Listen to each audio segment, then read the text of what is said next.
my second R8, so about 3 years under my belt of owning R8s. And what I was going to do with this video, just a quick video to talk about first, why did I buy an R8? And then secondly, what are the top 5 things that I enjoy about owning an R8 this one in particular over the last year. So first, why did I buy it? I mean, you can look, the car looks stunning. And I would say the overall package. I had 911s before, a lot of M cars. Considered, an F430, considered potentially a Huracan. Looked at the Acura, and just the overall package that Audi did in the R8 is outstanding. It has supercar looks, but they're not over the top. Like you look at the new Vet, feels overstyled to me. I feel like Audi was able to execute a car that has supercar exotic looks, but not overstyled. And to me, that's really important. It has a mid-engine layout in the V10 that I'll talk about. And I've owned a lot of German cars over the years. They have a very solid feel to them. I've had Italian cars, horrible experiences of reliability. And while I still love the cars, even while they were broken down, it just gets old over time. So if I think about the top 5 things that I love about the R8, number one would certainly be the V10. I've had a V10 and an M6, 08 M6 with Eisman race exhaust, and having a V10 again in the R8 just has such a unique sound that you don't hear in any other cars.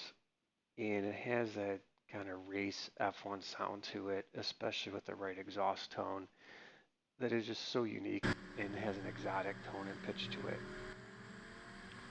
Number two, the mid-engine layout, so it gives the car the right supercar profile, plus having the V10 sitting right behind your head as you're, moving up the RPM range is just, such an experience.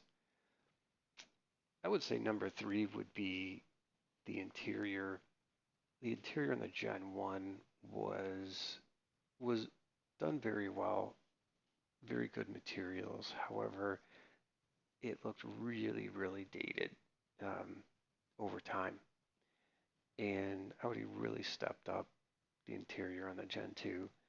It's simple, it's high-end materials, has a modern tech look to it, but yet it's also minimalistic at the same time.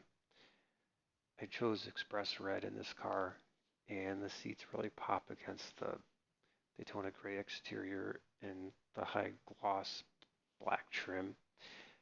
And I did add carbon fiber steering wheel, matches perfectly with the interior trim, and it feels fantastic. Just ownership experience. I would say the number 4 thing that I liked about the R8 would be the fact that it looks like a supercar, but again, it's a bit understated and not overstyled. I chose to not add a wing, considering a front end spoiler. However, if you see the car on the road, it still looks outstanding. It looks very unique, and it just screams supercar and R8 in class in a lot of ways, in my opinion. The 20-inch black wheels are a must, as well as the red calipers, because it provides that contrast that you really need. I would say number 5 is the exterior looks. I've talked about the mid-engine layout, the fact that it looks like a supercar, but Audi did a great job where it looks very modern. Wheels tucked in under, the 20-inch rims, the calipers, and just the way the car looks, even standing still, it looks outstanding. And of course, when you see the car on the road, it just gets a ton of attention, and it looks wide, it looks low. It really does everything that you would want to see. So, that's 1 year with an R8.